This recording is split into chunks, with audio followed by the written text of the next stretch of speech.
The live TV, सच सबसे आगे। नमस्कार, मैं हर्षिता सिंह और आप देख रहे हैं the live TV. Lakhimpur Kheri कांड मामले में योगी सरकार की मुश्किलें कम होने का नाम नहीं ले रही हैं। सरकार के लाख कोशिशों के बावजूद ये मामला दबाए नहीं दब रहा। रफा दफा करने की बहुत कोशिश की योगी सरकार ने, लेकिन ये हो नहीं रहा, क्योंकि अब इस मामले में सिर्फ लोग और किसान ही नहीं है, बल्कि अब इस मामले में सुप्रीम कोर्ट दखल दे चुका है, जो बार बार इस मामले पर योगी सरकार और उनके पुलिस के कामकाज पर सवाल उठा रहा है। इस घटना को लेकर के सुप्रीम कोर्ट की ओर से लगातार उत्तर प्रदेश सरकार और राज्य की पुलिस के कामकाज और उनके साथ साथ जो एसआईटी की टीम गठित की गई थी जांच के लिए, उस पर टिप्पणियां की जा रही है। सीजेआई यानी कि chief justice of India NV Ramana, justice Suryakant और जस्टिस सीमा कोहली की बेंच ने आज इस मामले में फिर से सुनवाई की और साफ साफ कहा कि इस मामले में जो सरकार का रवैया है, पुलिस टीम की तरफ से जो कामकाज किए जा रहे हैं, जो एसआईटी की टीम है जो काम कर रही है, सबूत इकट्ठा किए जा रहे हैं, इस तरह सबूत जुटाए जा रहे हैं, जिसे देखकर ये लग रहा है कि इस पूरे मामले में एक अभियुक्त को बचाया जा सके, उसे बचाने की पूरी कोशिश की जा रही है। लखीमपुर खीरी मामले पर सुप्रीम कोर्ट में सुनवाई के दौरान यूपी सरकार को आज फिर से कोर्ट की तरफ से फटकार लगी। यूपी पुलिस की जांच फिर सुप्रीम कोर्ट के निशाने पर आई है। कोर्ट ने बिना किसी का नाम लिए कहा कि एक आरोपी को बचाने के लिए दूसरी एफआईआर में एक तरह से सबूत इकट्ठा किए जा रहे हैं। कोर्ट ने साफ कहा कि वो चाहते हैं कि हाई कोर्ट के रिटायर्ड जज अब इस मामले में दखल दे, आगे की जांच की निगरानी करे। कोर्ट ने साफ कहा कि केस में दर्ज दोनों एफआईआर में किसी तरह का घालमेल नहीं होना चाहिए। कोर्ट की तरफ से टिप्पणी की गई कि लखीमपुर में दो तरह की हत्याएं हुई, पहले उन किसानों की जिनको गाड़ी से कुचला गया, दूसरा उन राजनीतिक कार्यकर्ताओं की जिनको भीड़ ने मारा। सभी की जांच होनी चाहिए। कोर्ट में जस्टिस सूर्यकांत ने कहा कि दोनों घटनाओं के गवाहों से अलग अलग पूछताछ होनी चाहिए। कोर्ट ने इस मामले में जो टीम गठित की गई थी एसआईटी की, उस गठित एसआईटी पर भी सवाल उठाए और साफ कहा है कि एसआईटी जो इस मामले की जांच कर रही है, वो दोनों एफआईआर के बीच अंतर नहीं कर पा रही।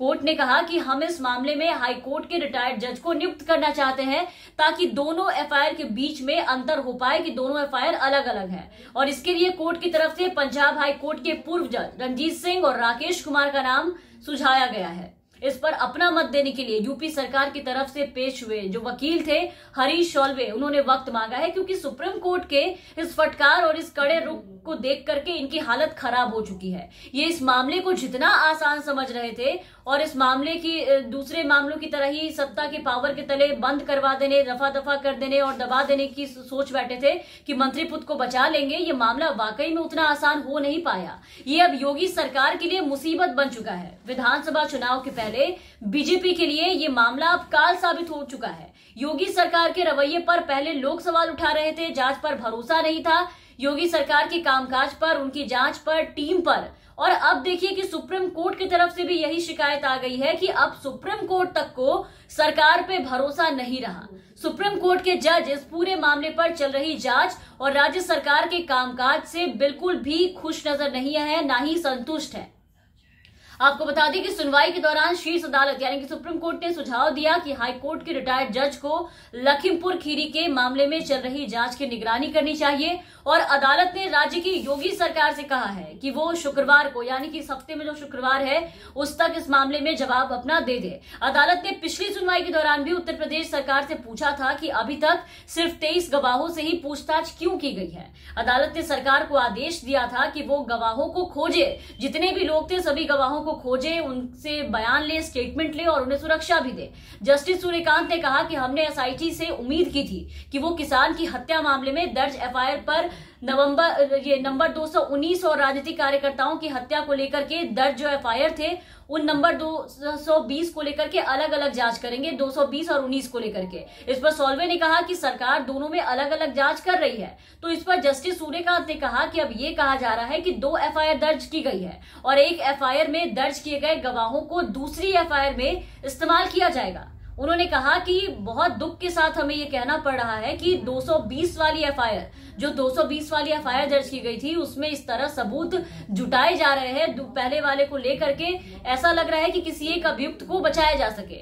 इसके पहले भी इस मामले में सुप्रीम कोर्ट ने पिछली सुनवाइयों में कड़ी टिप्पणी की थी। कोर्ट ने कहा था कि ऐसा लगता है कि उत्तर प्रदेश पुलिस बिना मन के काम कर रही है और वो कार्रवाई नहीं करना चाहती है मंत्री के बेटे के ऊपर जो इसमें अभियुक्त है। और कोर्ट की तरफ से तुरंत बीजेपी के केंद्रीय मंत्री अजय मिश्रा टेनी यानी कि मंत्री के बेटे जो इस पूरे मामले में आरोपी थे आशीष मिश्रा, उसको गिरफ्तार करने को कहा था, तब जाके उसकी गिरफ्तारी हुई थी। और अब ये टिप्पणी की गई है कि इस तरह सबूत जुटाए जा रहे हैं कि किसी एक अभियुक्त को बचाया जा सके, ऐसा लग रहा है। इसके अलावा जो मोबाइल टावर से मोबाइल डेटा लेने को कहा गया था, आपको बता दें कि कोर्ट की तरफ से ये आदेश दिए गए थे जांच के लिए, तो उसमें भी अब तक उसका कुछ हो नहीं पाया है, कोई भी डेटा नहीं लिए गए। और ये कहा गया कि आशीष मिश्रा और गवाहों के फोन के अलावा किसी का फोन ट्रैक नहीं किया गया, जिसपे कोर्ट ने फिर से टिप्पणी की और कोर्ट ने ये पूछा कि आप क्या कहना चाहते हैं। आप ये कहना चाहते हैं कि किसी बाकी आरोपी के पास मोबाइल नहीं था? इनके सभी झूठ, सभी पैतरे, सभी बहाने पर कोर्ट ने कड़ी टिप्पणी कर डाली है। कोर्ट ने बिना किसी का नाम लिए साफ साफ कह दिया कि एक आरोपी को बचाने के लिए दूसरी एफआईआर में एक तरह से सबूत इकट्ठा किए जा रहे हैं ताकि जो अभियुक्त है उसे बचाया जा सके।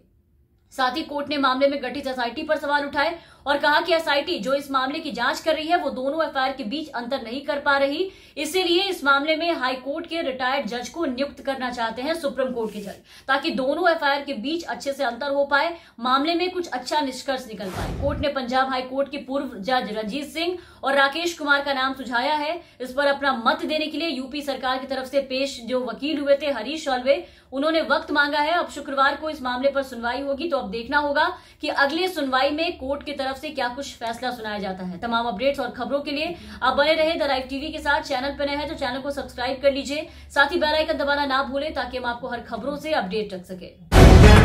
द लाइव टीवी, सच सबसे आगे।